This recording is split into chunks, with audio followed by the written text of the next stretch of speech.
Hi everybody, welcome back. I'm the Strategy Professor, and today we're doing another coaching session. This is going to be for patch 7.23. I believe this was recorded on. This is going to be a Bronze 2 Morgana game. So let's go ahead and get in here. If you're new to the channel, you can access this Google Doc in the description if you like, and you can also find timestamps if you just want to jump straight to the game itself. You don't care about the preamble or the post-game, then you're more than welcome to go ahead and do that. We're just going to talk about some things that I see in the op.gg really quick. Just really quick strategic considerations going into the game. And then after the game, I'll do a post-game sort of wrap-up about the best 5 to 10 things to work on that I saw during the game. And of course, as we are watching the game itself, I got my trusty notebook here. We'll take some physical notes to help us remember what to recap at the end. Okay, so let's go ahead and get in here. All right, pretty good ward coverage. Try to see if you can get a couple more wards down. You know, you want one control ward every 5 minutes. You're getting close to that. You've got 4 in, 23 minutes, and then try to get 1 normal ward per minute minimum. And you've got 17 in, 23 minutes. So it's okay. It's okay, but try to step up that ward coverage if you can. Especially on a champion like Udyr. Udyr really thrives off of objective control, split pushing, counter jungling, things like that, and that really requires a lot of vision. So that he can sneak dragon, so that he knows where Graves is, and he can counter gank him, or go take his buffs, or, if he's split pushing, then he'll, have a lot better visibility if people are coming to try to stop him so he can run away. So it's particularly good, especially with mobile champions, especially in a split push comp. You guys can do a team fight comp if you want. But I think that like Udyr antics where he just runs around and split push is probably your best path to victory. I mean, I haven't watched the game itself, so we'll see how it goes. But anyways, vision's always good, no matter what you're doing, but that's no exception. Now, I would recommend going Comet, probably Mana Flow, Transcendence, Scorch, and then Zombie, Ward, and a Genius Hunter. Comet's just a really powerful ability right now. And Mana Flow gives you... I mean, Morgana doesn't have a lot of mana problems, but this lets you spam your W and just throw more Qs anyways in lane. Another thing to think about here might be Null Orb, and the reason that I say that is they have a Diana on their team, and Diana's just really scary. If she actually gets very far ahead, she can easily one-shot you or other people, and so adding that Nullifying Orb gives you a little bit of extra protection against her, and you don't really need the mana. As I said before, it's nice to have, but Morgana's not really hurting for mana most of the time. So, you could go Nullifying Orb there instead. You could also go Ulti Hat, but it's probably not worth it on Morgana. Transcendence for the 10% CDR is very nice. So, Morgana will usually get Locket at some point. That doesn't have CDR on it, so if you want to hit that 40% CDR cap, Transcendence is pretty good. There's not another great thing at that slot. You're not really worried about the AP from Absolute Focus. Celerity is nice. They just nerfed it to 3% move speed from 4%, I think. So if you want a bit more move speed, Celerity's alright, but I feel like Transcendence is probably pretty good here too. And then Scorch is just kind of the standard. There's not really a better pick there. Like, you could go Gathering Storm if you really want to, but she does have nice AP scaling on her Q, and but it just takes a while to get going, and you guys are probably going to win the late game anyways with Kog'Maw. Like, you don't really need that kind of scaling. I would rather just have a little bit more early game harass, especially because they don't have a healer in lane, because it's Lulu Jinx. So just being able to press W on them to apply that Scorch every 20 seconds is pretty nice. And then, anyone that's watched the channel for a while, that I'm just a real sucker for Zombie Ward and Genius Hunter. It just gives you such awesome vision control. Morgana loves to get item actives, whether it's Frost Queen's Claim, Zonya's Hourglass, Redemption, Locket. She likes all of these things, so you're going to have plenty of item actives, and that's going to help you get a ton of extra vision control with Zombie Ward and Genius Hunter. And this is going to be extremely good, especially with your comp, especially with Udyr having the kind of split pushing power that he has. And you really don't want to get flanked by Morgana either. You don't want her catching you off guard, you know, jumping out of a bush and just one-shotting Kog'Maw. It's very good with Zoe, too, because then she knows, you know, she can hit people over walls with her sleep and then full combo them out. So Vision's always good. It's particularly good if you have an assassin like Zoe or a split pusher like Udyr, or if they have assassins that you really want to keep tabs on, like Diana.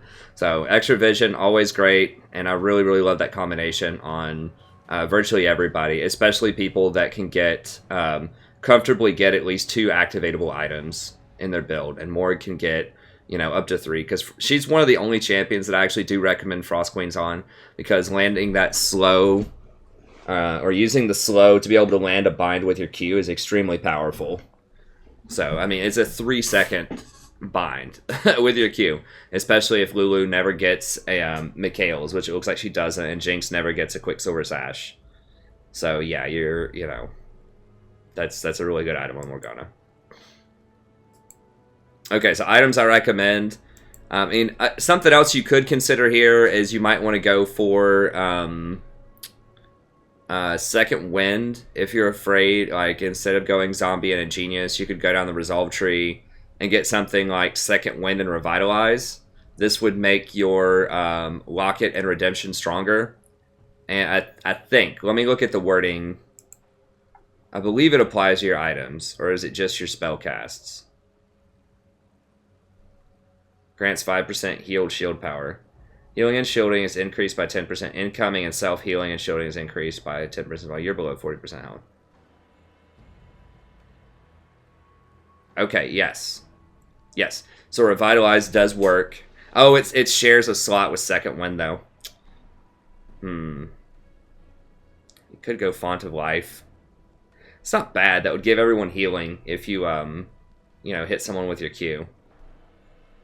It's okay. You know, if you're really scared of Lulu's poke early, which, I don't know, like, Morgana does have her own built-in sustain with her W. You can just W the wave and heal a decent amount off of it.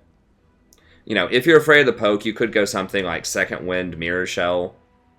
I probably wouldn't give up Zombie Ward, Ingenious for that, but, you know, if they had someone else that poked really hard, you know, if they had, like, Misfortune Lulu or something like that, you might consider going something like Second Wind, Mirror Shell early on. But as it stands, I'd probably stick with Zombie Ward. It looks like you go for Klepto. I'm not a huge fan of Kleptomancy, and the reason why is it's worthless outside the laning phase, because you're not just going to be able to walk up and auto people. It is the most fun ability in or rune in the game by far, so I definitely feel you on that. But it's worthless outside the laning phase. Like the reason that it's really good on Ezreal is because he can proc it for the entire game. And that's why you don't see anyone else get it, because it's really cute during the laning phase, but then outside the laning phase it falls off hard. Also, Morgana has a really low attack range. I don't remember her exact range, but it's something like 500 or 525 auto attack. It might even be lower than that. It might be in the 400s. Very, very low attack range. Yeah, 450. Wow, that's disgustingly low attack range. So it's going to be very dangerous, even with the plus 25. Now, it's not going to get plus 25 anymore after this patch, range, whenever you cast a spell. But Morgana doesn't have, like, a spammable spell. Like, the people that can really abuse Klepto are people that can cast a spell every, like, 5 seconds or less. And Morgana doesn't really have that. You know, her Q has a really long cooldown. Her W has a long cooldown. So at best, you're going to be activating this, you know, most of the time, like once every 10 seconds or so on average. And that's just not enough, especially because it falls off so hard outside of lane. So you know, as fun as that item is, or that rune is rather, I wouldn't recommend it. Biscuit's nice against a Lulu poke. Magical Footwear is good. Cosmic Insight's alright. And if you're secondary, if you're going for that, I would almost never give up Ingenious. Ingenious Zombie Ward, so I would go that instead of this as a secondary. But yeah, I mean, you're giving up Comet, you're giving up Transcendence. You're giving up a lot of really useful things on Morgana in order to get this stuff. So it's okay. It's okay, but in the end, I don't think it's going to be worth it.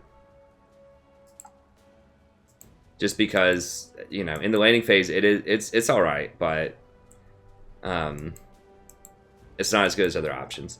Okay, itemization, pretty standard. I do like Frost Queens. I don't know if you want to rush it right off the bat. But, you know, you might just want to stop at the tier 2 gold item and then get some of this other stuff. But Ruby, obviously Hourglass is something that you're going to want pretty early as Morgana. You can go Redemption or Locket. You can kind of feel it out. A lot of that's going to depend on how Diana's doing in the game. You know, if Diana's getting super fed, you're probably going to have to get a Locket earlier. If she's not doing that great, then you might be able to get away with going Hourglass. It looks like you're probably not going to need to go Hourglass. Like, if you bind somebody, that's probably enough just to get a kill. Because then Zoe's going to be able to combo him.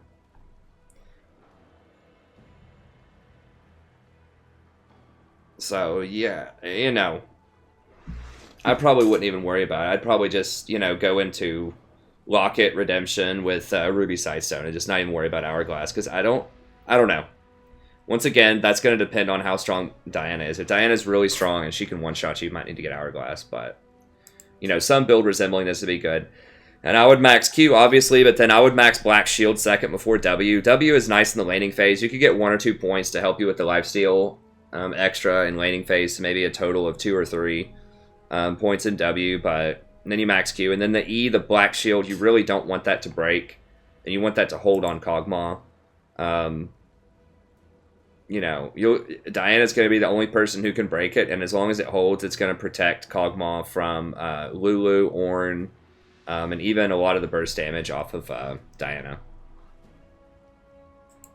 Okay, so that's how I'd go with that. Pre-game, matchups generally pretty unfavorable for you. Lulu has a lot of massive early harass. She can get Mikhail's to cleanse your Q. Looks like she doesn't do that from the item shot, but she could if she wanted to. You can shield her polymorph so that she can't polymorph Kog'Maw, which is really strong. And she can just use her W on Jinx, though, if she notices you start black shielding her polys. Because Jinx obviously benefits from a lot of the attack speed and move speed. You want to try to soak as much Lulu harassment as you can. So she's going to harass somebody with something, so you want her to hit you instead of Kog'Maw if you can, because you're going to have 3 potions and you've got your W to help you out. Vision control, very important for Udyr, especially if you want to try to get those early dragons. So be sure you get a Sightstone early, get some control wards. Make sure you keep some clear vision of that river. Farming in lane is fine if you want to go for that. You know, if you're landing a lot of Qs, you can actually go for the all-in with Cog. But if you don't find a lot of good opportunities, it's okay, because Cog is going to outscale Jinx. I think they're close, but I think Cog outscales. He certainly hits his power spike faster. Once he hits Gensu's, he's a lot more relevant than Jinx with just Infinity Edge. So I think he hits his item power spikes a bit faster. Now, if they both have 3 or 4 items, you know, they're both going to be really difficult to stop. But I think he's going to be more relevant sooner, so it's okay to farm it off. All right. Let's go ahead and get in there. What do we have here? Okay.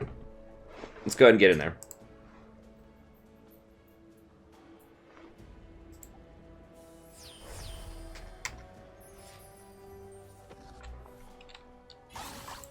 Welcome to Summoner's Rift. 30 seconds until minions spawn. Minions have spawned.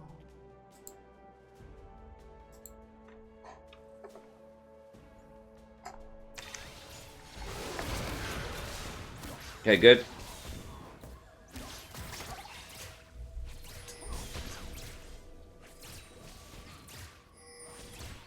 I would probably start with W. Your Q did work out there, unless you're going for an invade or something.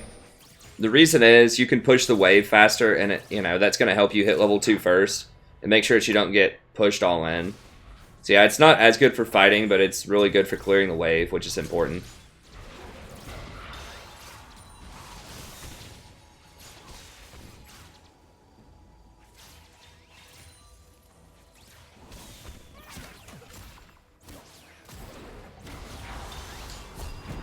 No, no, no, no, no. They're level 2. They're level 2. Yeah. You gotta, you know, I like the idea that you want to get aggressive when you hit your Q, but because they pushed you in, they hit level 2 first, and you couldn't go all in. If you had gotten your W first and pushed them in, so you hit level 2 first, and then you hit them with the bind, then you potentially could kill them or force them to flash. But because they were able to push you in because you got Q first instead of W, then they were able to hit level 2 first. So you did hit a couple of Qs, which is really nice, but you can't really follow up on those until you get a W. You need to be careful positioning right here like this. Like, you're getting too far sideways, especially without flash.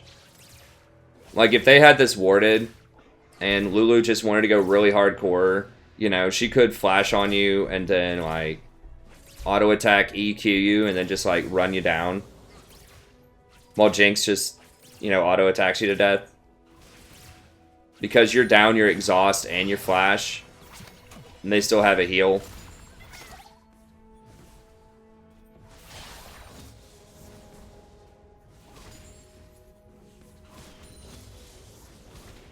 So yeah, you gotta be a little more cautious when you don't have your summoner. No, they're not going that hard on you, but it looks like Lulu's just trying to give you a free lane here. Like, she could be harassing so much more, and she's got a full mana bar, so you kind of, you know,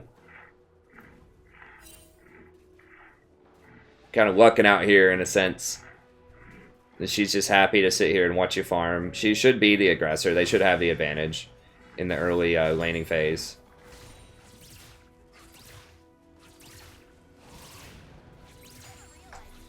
But yeah, I mean, if she just wants to farm it out, that's fine. Especially because you're behind.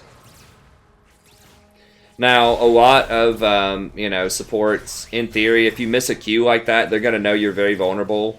And so they could both just stand right up here and just really harass you very hard. So you need to be very careful about that Q. Because they know you're not going to have any threat. So I would only shoot that Q if you have a pretty high probability of hitting it.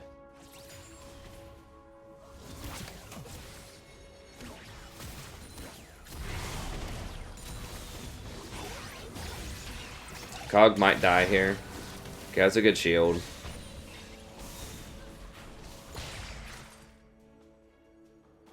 Okay, so they're up a lot of summoners on you now. Now, she's out of mana, though. I think you're both too low. Now, one thing that you need to be doing that I'm pretty sure you didn't do...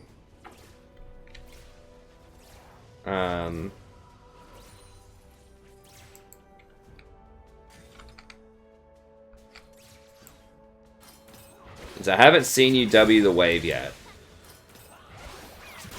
Now, this is not going to be as relevant on this patch right now, 7.24. But you need to use your W. Just throw a W on this wave. It lifesteals.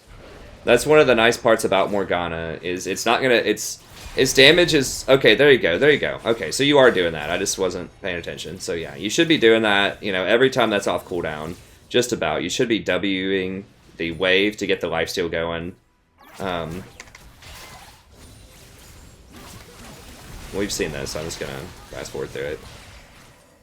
Just to try to, you know, make sure that you're gonna heal. You gotta stay, I think. I would have stayed for that wave. Yeah, because what's gonna happen now, probably... Okay, he did get back, but... I guess that's fine. You didn't miss that much, but...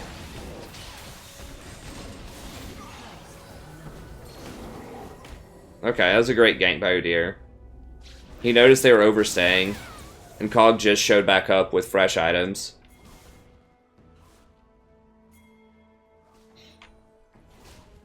Okay, push this, W, W, and auto-attack all this. Get this wave in there now. Like, real quickly. Get it, now you gotta get the wave in. It puts pressure on tower. It's going to force Jinx to sit here instead of come over here. I mean, she probably can't stop you anyways. But in general, you want to force them to stay. You want to force them to choose. Either they come and try to harass you at Dragon, or they get the CS that's crashing into their tower. So you don't want her to come over here and get a free shot to, you know, zap the dragon or just to harass you with no consequences. And that's what she pretty much got there.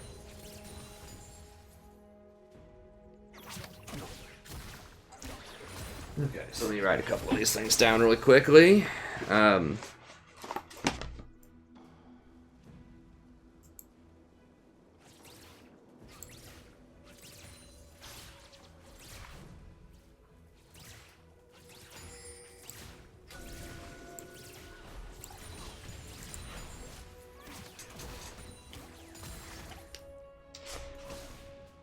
Okay, so let's say...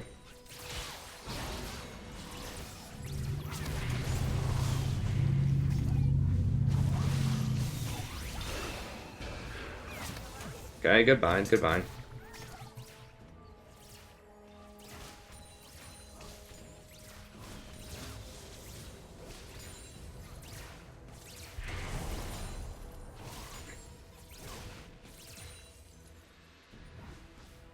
Okay, so I'm just going to say watch out for that level 2, be a bit more conservative with the Qs.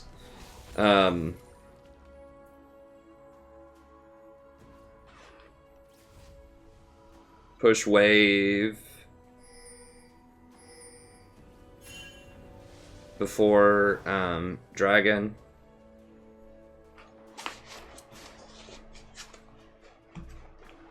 Good roam. What did you buy last time? Frost Queens. Or not Frost Queens, Frost Fang. Yeah, it's alright. Yeah, push this, push this. Walk up here, walk up here. W this, W this. W. Help her push. Like her mid laner's up there getting kills. Yeah, I would have helped her push that. Also, you need that experience, because you just roamed up there, and so now you're behind in experience. I do like the roam, but they're going to be ahead of you. See how they're both 6 and you're 5? You need to come out of this bush, too. You're losing too much experience. Like, if you roam, you need to go ahead and take the experience from the wave. You need to share it. Now, the mid laner might not be happy about that, but you have to do it to keep up his support. Because if you just roam like that without getting any experience, then you're going to fall really far behind. So you guys can't really fight them, and if they're really on it, they could come at you really hard right now. Because they, in theory, could see that you're 5 and they're 6. No, do not get aggressive with them. They're ahead in levels.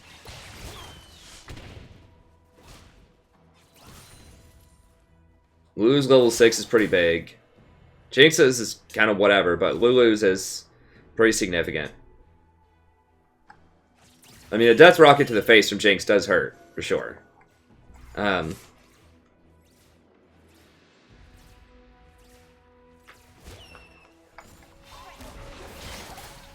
You're still 5. I really wouldn't be trying this. You know, Graves could come popping up out of the side here, or, okay, he's over here. Get her,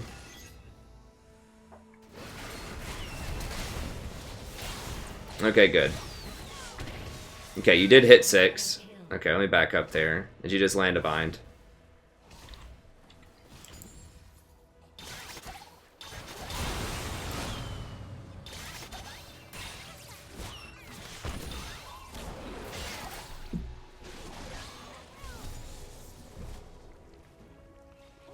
Okay, now you're 6. Now you can get aggressive. Okay, yeah, this is pretty standard. I don't think you needed a flash there. I think you can just walk into her. You're basically right on top of her anyways. I mean, I guess you're preventing her from flashing away, so... I mean, that's fine. Obviously, the results are good. In theory, you knew that Graves was over there. Okay, good. No, don't walk up to him. Just walk away. Okay. Oof, that's scary. It did work out, but at that point, after you hit your bind, you know, you can throw like one auto attack on him to get your free Kleptomancy or whatever, then just run away. Watch out for the Death Rocket. Yeah. Obviously, you can't see that. I can in the Observer mode. But anytime there's a Jinx or an Ezreal or something on the map, just always, always, always watch your character. Don't go to the shop when you're backing. Just expect they're going to throw their global at you. If you didn't see them do it in a fight, they're going to just randomly throw it at you. And try to just back in, like, random places, too. Like, just back, like, here or something. Just because the most common place people randomly throw rockets is, like, at the tower, because they think that most people will back, like, you know, somewhere near this tower. which is true, or they'll just throw it at a random bush, like here or here. So you just want to, like, you know, just back somewhere like here. Just somewhere random. Safe, but random.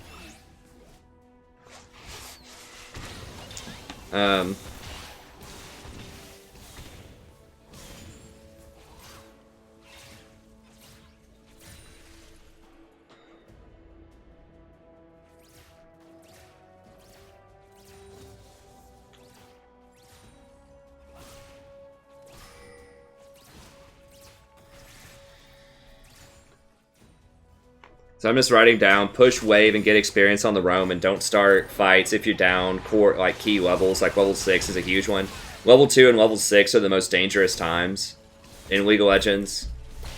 Level 6 is such a huge power spike, and so is level 2. So that's when you gotta really be careful. If one team is level 6 and the other one isn't, that's huge, and then obviously the level 2 is really significant as well. Those are the 2 times when people usually get caught off guard and killed unexpectedly. If someone just happens to hit level 6 in a fight, you weren't expecting it, or, you know, someone just gets that level, you know, level 2, 1 minion faster.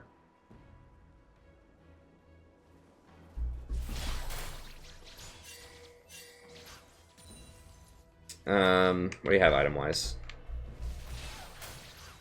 Nah.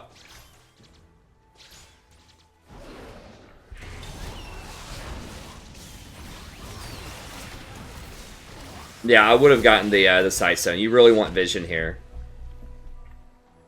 Because you guys, like, here's the thing. I mean, yeah, the ghosts are nice. The ghost will let you hit more Qs, potentially. But my main concern right now, if I was in your lane, is I don't want to get camped by Graves. Like, I'm worried that Graves is going to come down here because Kog'Maw is getting too big. And I'm also worried that they might take Dragon, because, like, nobody's getting vision on Dragon. Now, Graves is not the best at, like, solo drag, so... But he can do it. Certainly when he's, you know, by this point, level 7 or whatever, he could definitely do it, so... Okay, he's up there. This Udyr is actually warding really well. That's actually really, really good warding. For bronze, especially, like, that's impressive. That you have a jungler that's actually buying wards. But yeah, you need to help him out. Wait, why are we way up here? No, they can potentially get this tower. I mean, yeah, it's alright, but they have this under control. Like, Udyr's pretty massive, right? He's not massive, I guess. That's a strong word, but...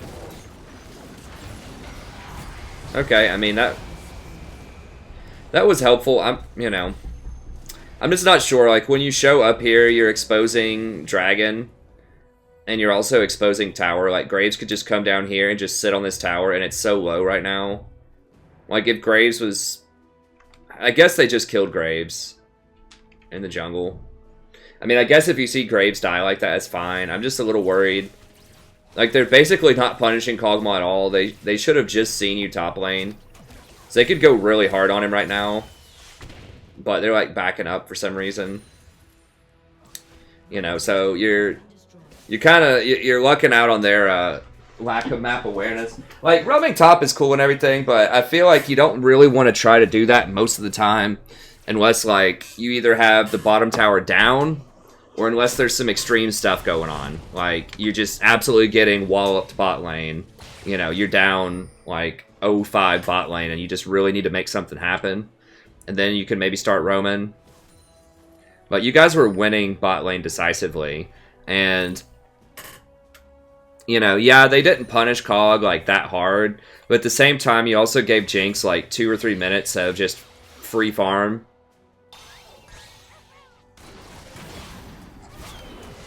So she got to catch up. So if you notice, she's actually up in CS. Even though Kog'Maw has 4 more kills than she does, she actually has more CS than he does. Now, that's obviously not all because they roamed. Y'all need to get this up. Back up, back up, back up. Just give it to him. Give it to him. Just give it to him. Just give it to him. You're not going to stop him. Well. You shouldn't have been able to stop them. I'll put it that way. You guys did. You pulled it off. They just donated a free kill to you because Jinx is like... whatever. But if you see 4 people bottom...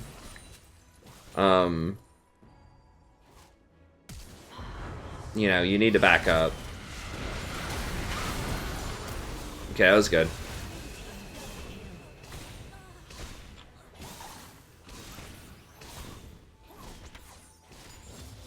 So yeah, that worked out, but my god, is that scary.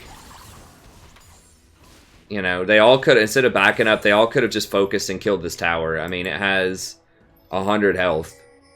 They all just left. Like, if they just auto-attack that tower and then just went really hard on you, like, if Diana just jumps in on either one of you, and then Lulu ults her, and then Graves just, like, all in to whoever doesn't get black shielded, like... It feels like a recipe for disaster. Now, they don't have an exhaust for Kog'Maw, so that's a thing. But Red team's turret has been destroyed. it felt super, super greedy and risky to try to defend that tower.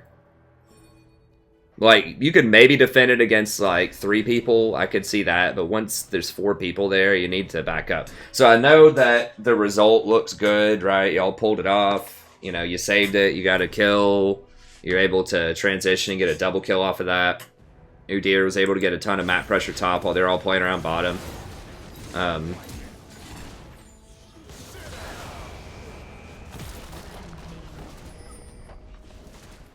What? Okay, he got it. But you can't just justify, you know, justify decisions by their consequences, right? Or by their results, I should say. You know, more times than not, that's going to end very poorly for you if you try to defend a tower 4v2.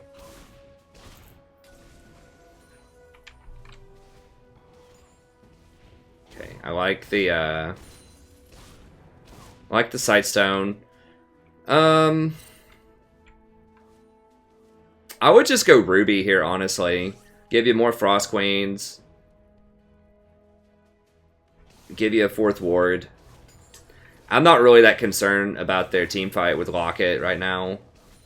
I assume you're going towards Locket. I don't really think it's about team fighting. Y'all have the map opened up. You don't ever really have to team fight. You can just run around and pick people off. And if that's the case, if people are just running around skirmishing, you know, for the remainder of this game, then Vision is going to be much more powerful than Locket's active. And cheaper. And if it's that kind of game going on, I would prefer Redemption over Locket. Just because Redemption has more semi-global pressure. It's got 550 range.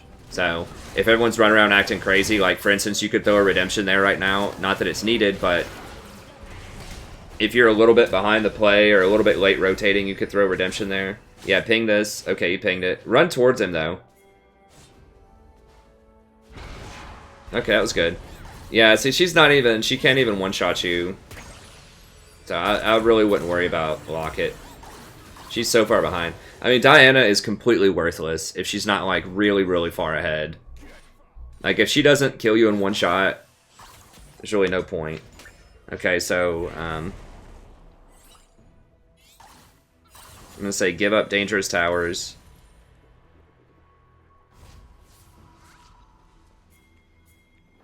Like I said, I know it worked out there, and it was a good play. You did a great job of hitting that Q.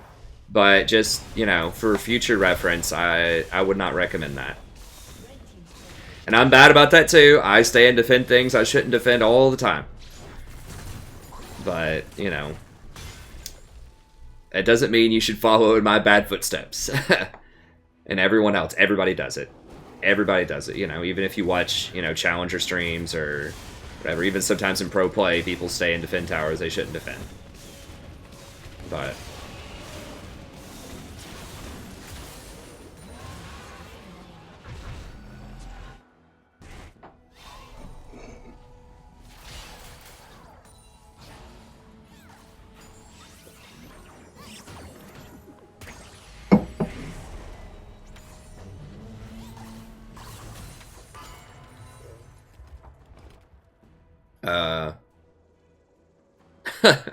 What?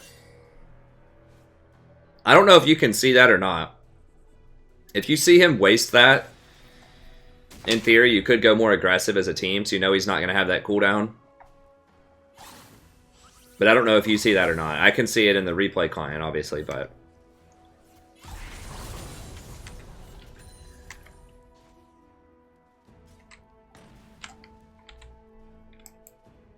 Hold on, how'd y'all force that Baron? I think I was writing down notes, and y'all just randomly got Baron. Did you just sneak it? Yeah, y'all just... Okay. Yeah, I remember sitting here watching you get it. Yeah, I mean, good, pretty good vision, you know, by the team. Udyr's had this pink ward here for like 30 minutes. Not 30, obviously, but he's had it there for a very long time. He's had it there for probably a good 10 to 15 minutes. Okay. It is a little dangerous to go for that, but at the same time, they don't have a ton of threat. You know, Baron threat. It's not like they have, you know, like a Ziggs or an Orianna or something to really, like, blow you guys up in that pit, so... I mean, Graves can do some good damage, but he's really far behind, so... And he's... You know, he's not going the lethality build, which very few people go that anymore, but that means that his, the damage of his Q is significantly lower. So you don't have to worry about him, like, you know... sliding in there and just blowing up everybody with a Q ultimate. Because obviously Critical Strike doesn't apply to his Q or his ultimate, so that build is really... The crit build's okay, but it's a shadow of former lethality Graves. If anyone remembers that nightmare from early in Season 7. Yeah, I mean, this is likely warded because you're not... I didn't see you sweep it. If you did sweep it, good. I didn't notice if you did or not, but... Oh, you don't even have a sweeper. Yeah, you definitely need to buy a sweeper. Because, you know... It's like peanut butter and jelly. You want vision control of their jungle, and you want to deny them vision of their jungle. Let's see, where do they even have wards right now? I'm guaranteed they probably have something on the red side. Yeah, they do. So yeah, there is a ward there. They did see you do that. They see you over here. You know... So yeah, they're not making you pay for that, and they really can't. They're pretty far behind. But, you know, in theory, in a different game where the game's a little bit more competitive, you know, they could come around one of these corners and just kill you. So you really don't want to sit, especially in this bush right here, unless you know 100% that it's swept, because that's the most popular place to ward. Even a team that's not warding that much is still going to have a ward in that bush.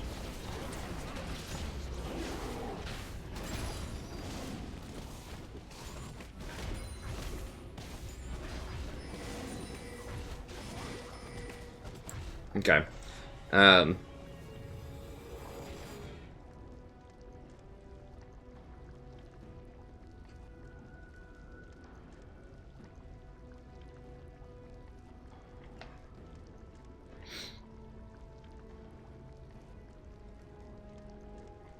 What'd you end up with as your final items?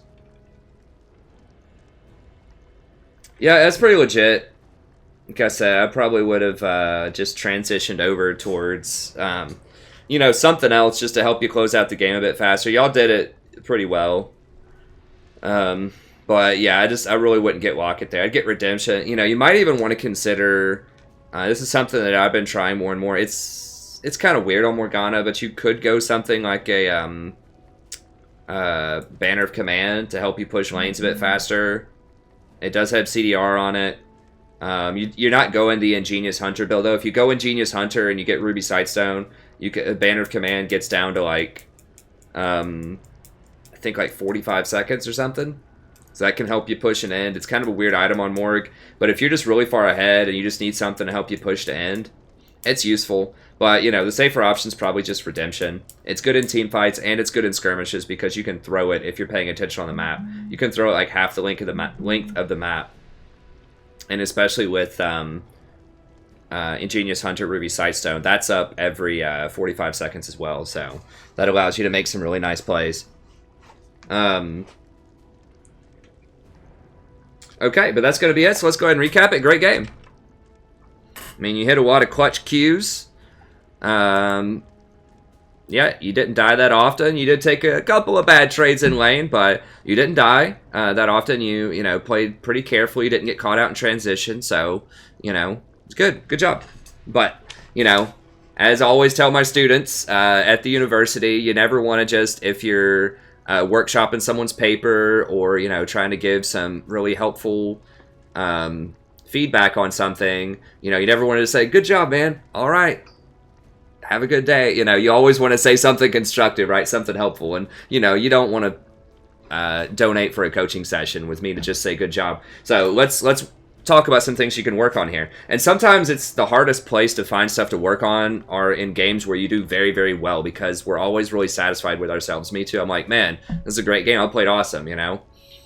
And sometimes it's easy to forget that we can get into bad habits and then just get away with it just because of whatever's going on. Because the enemy's making a lot of mistakes, or we just have an ally that's doing really well, or we're doing really well in a lot of areas, but there's like little small things that we could optimize that we're not paying the price for in the game, but in closer games or in different kinds of games, we might actually pay the price for it. So that's always really important to keep in mind, even when you have a really strong performance like you did this game.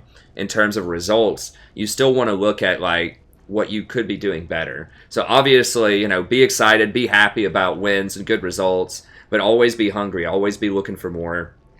Try to find little things, seemingly little things that you can always work on, even if they didn't appear to be game deciding in that particular game, because a bunch of little things add up to some big results in the end. I've lost games off of all kinds of seemingly very small mistakes before, and those are just ones that I've spotted. You know, I know there are probably a ton of little, you know, micro sub optimizations that happen every game, and just about everybody's game.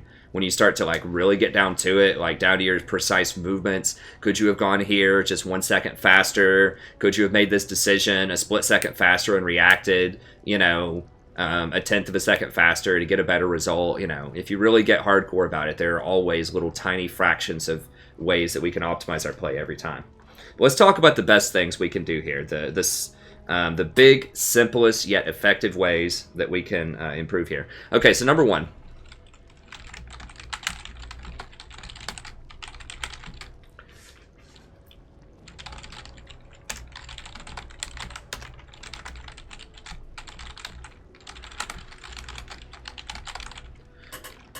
Okay, so this is what I've talked about before. Be very careful if the enemy is a higher level. If you know they're level 2, definitely do not fight them when you're level 1. If you know they're level 6, definitely do not fight them if you're level 5. Only in like very extreme circumstances, but you know, otherwise just don't do it. It's extremely risky. Those are the two biggest level power spikes in the game, because level 2, you're going to have twice the abilities as someone who's level 1, and getting those extra stats of like 100 extra HP is massive. It's like 20% more HP. Somewhere between 15 to 20% more HP, depending on the character. So it's just astronomical, how much the stats matter from level 1 to level 2. In addition to just having a second ability is so strong. So yeah, be careful with that. And then obviously level 6, if they have ultimates and you don't, that's a really big deal. So just be careful. Don't opt into those fights. Now, even be more careful, like, pay attention when they're going to hit those thresholds. Right? So, you know, bot lane, the team that gets, if everyone's in the lane and everyone's getting all the experience, it's the second wave after the third melee minion goes down. That's when whoever does that first is going to hit level 2 first. So if you see them, let's say that your team has 2 melee minions left, or your team has 1 left, their team has 2 left. They're just about to kill that last melee minion, and you still have 2 left. You need to be thinking in your mind, oh crap, they're going to hit level 2, and you need to run away. Like, immediately. Get out of there. Especially as you start moving up, you know, silver, gold, platinum, and so on. People will start punishing you, like, because they will try to go for it. As soon as they hit level 2, they're going to go hard and try to make a play on you. Now, not as hard as they're going to go in, like, Diamond and Master Challenger. Those people will go insanely hard if they hit level 2. You'll see, like, Thresh, Flash, Flay you, hook you immediately. You know, something like that. Or just, like, you know, Lulu just flash right on top of you and, like, you know, EQ you, ignite you or something as soon as they hit level 2. but people don't go that hard at level 2 in bronze, but just be careful. They will try to get you. And as far as level 6 goes, just pay attention to how the wave is pushing. Think in your mind, have I missed experience off my roam? You know, and if they're pushing into you, if it's continually going into your tower like it was there, it's highly likely they're going to hit 6 first. So, you know, once you're about halfway through level 5, you know, maybe 3/4 of the way through, you need to play very defensively until you see them hit 6, because they're going to hit it before you most likely, if they're pushing into you. So just be very careful to watch out for those power spike levels. And definitely do not try to opt into fights where they are higher level. But also be vigilant and just be ready if you suspect they're going to hit it before you.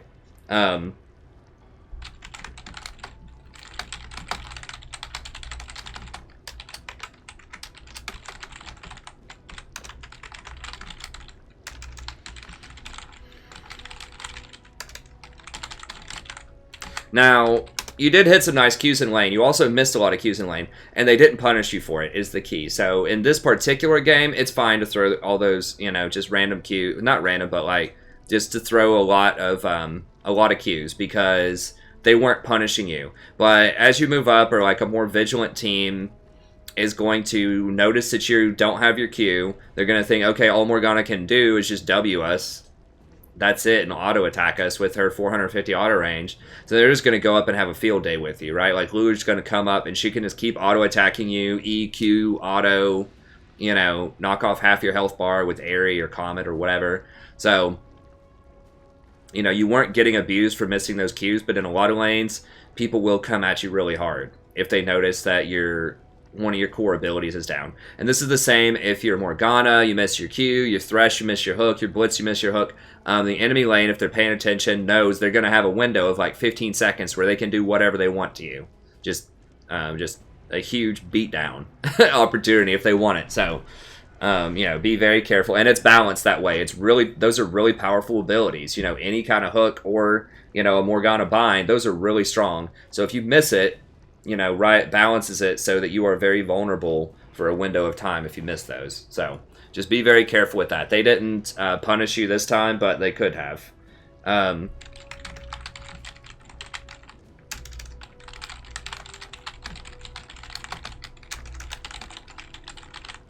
So whenever you went to the dragon, make sure you drop your W and push that minion wave up. It doesn't seem like it's a big deal, but trust me, if you just start doing this, it'll make a huge differences in your game. The reason is, if Jinx wants to come over to take a peek at that dragon and try to contest it, she's going to lose experience and gold at the tower. So she has to choose, do I want experience and gold at the tower, or do I want to give them a free dragon? All right, now, yes, they really weren't in a position to contest it, but like, what happens if, you know, their mid laner, I don't remember who was dead there. Let's just take a hypothetical situation. Let's say that, you know, you're just wanting to go up there and do dragon with Udyr. He's really wanting to do dragon because Jinx backed or something like that, and she's on her way down. Maybe nobody died. I'm pretty sure you killed somebody. I think he killed 2 people bottom, so it was a relatively safe dragon. But just in general, let's say that the bottom lane just backed and Udyr's like, let's say Udyr got him really low instead of killing him. And he's like, okay, let's go do dragon. Well, now you can, you need to push the lane up, and then when you go get the dragon, they have to make that choice. Whereas, if you don't push the lane in, if it just sits in the middle of the lane, the minions, then Jinx can roll up with their jungler and their support and maybe the, you know, maybe even the mid laner and try to contest the dragon. But if you have it pushed in, they're not going to be a lot less likely to be able to contest. Or if they do, you still win because they're missing experience and gold. So you always want to try to set up situations where you win no matter what the enemy team does. You want to give them tough decisions where they always have a losing choice. And this is their losing choice, either lose experience or lose dragon. So, and it's really simple. You just drop a W and just auto-attack the minions a couple of times. Just help your Kog'Maw push it in and then get over there as fast as you can. But if you do that every time you try to contest a dragon, or every time you want to go rotate middle, for example, just drop a W, push it in, and then go rotate, that relieves pressure from your Kog'Maw. Now he can go back, or he can chill, or he can even rotate with you. And you guys are not going to lose that much because they're pushed into their tower. That gives you a free 30 seconds or so to go up, try to make a play middle. Doesn't work out, you can still get down to bottom before they're going to be able to push it back into your tower. So it gives you a 30-second, window to do whatever if you push them in. whether that's warding, helping you deal with dragon, rotating mid, backing, whatever you want to do for the next 30 seconds, you get free time to do what you want whenever you push the wave in. So, you know, you want to make sure you push before you rotate, before you dragon, before you set up wards.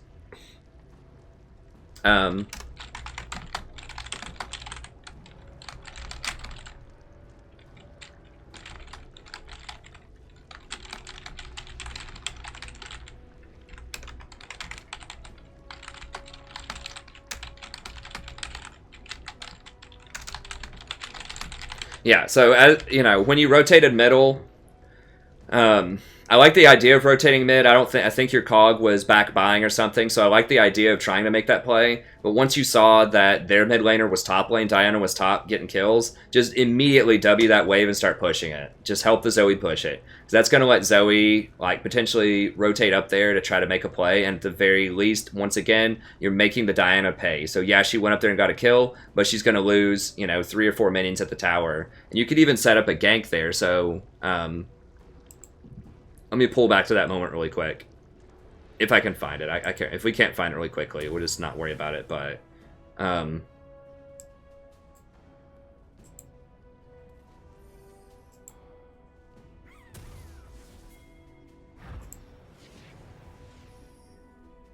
okay, I can't remember the exact moment. I'll just show you what I'm talking about. So like when you rotate it up here, you know, Diana was over here playing around, like getting kills. If you just push this wave immediately, then that's going to give you experience, so you don't lose experience, because remember, you were behind. You were down here level 5 when everyone else was level 6. This would have caught you up and got you level 6. You'd be ready to go as soon as you got back down there. Or so you can rotate back down to help out the cog. Or, you know, if you're feeling a little risky, if you think, like if you see Diana rotating back down here, you could push in the wave and then just like hang out here and maybe be able to make a play if she runs through there. If you like ward over this wall, you could maybe make a play with Zoe and punish her for trying to get to this lane. Now she could also just take the safe way and go this way, so it's highly likely it might be a waste of your time to do that. But, you know, you have the opportunity to make a play like that if you want, if you push the lane, or you could just push it, you know, get some experience so that you aren't losing a lot of experience bot lane, and then you're forcing Diana to miss at least some experience. You're making her pay the price for roaming up. And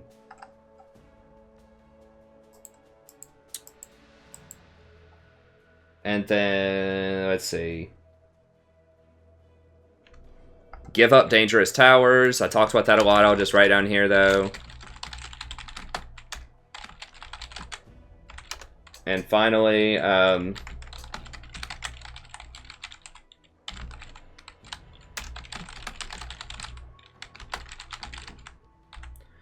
so check out my vision video if you haven't seen that yet. I talk about sort of the best places to sweep, to ward, and why vision's so important. I've talked about it several times in this video as well. But if we pull up the league map, I'll show you where the dangerous places are real quick. You need to have a sweeper, and you need to just assume these places are going to be warded unless you've swept them. Highly likely that they're going to be warded. Okay, so public enemy number 1.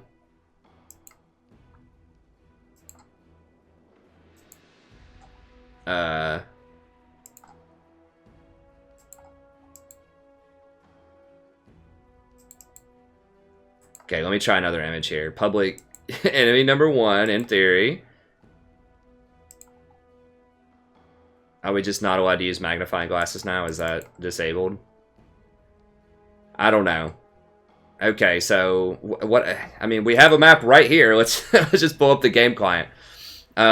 Okay, so this is number 1. This is always warded, like always, unless you sweep it.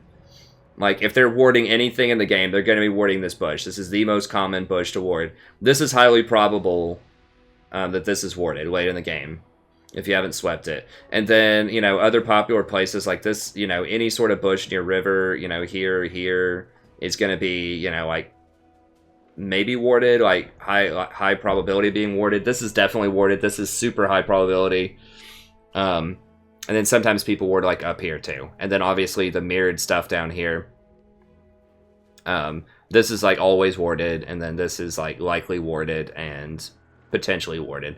So just make sure if you're trying to like hang out in one of those bushes to land a morgue bind or something, you have to sweep it or you have to control ward it or something.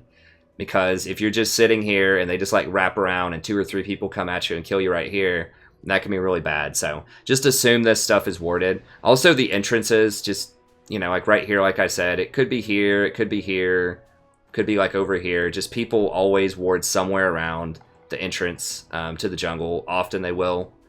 So just be aware and be careful about that. Okay, and that's going to be it. I hope this helps. Great job this game. Hopefully you can continue your winning ways with Morg. You know, just keep these things in mind. The biggest stuff, do not fight if you're underleveled, or you could be underleveled. Make sure you push minion waves before you do objectives, or when you rotate, make sure you get a little bit of that experience. Give up dangerous towers, and just watch out for dangerous bushes, and try to get extra vision control, especially if you're ahead and you're trying to close out the game. Completely shut them out of vision, and that should help you transition that winning game into an actual one game. So that's going to be it. Thank you very much. Have a good day, and appreciate the donation, and I'll see you next time.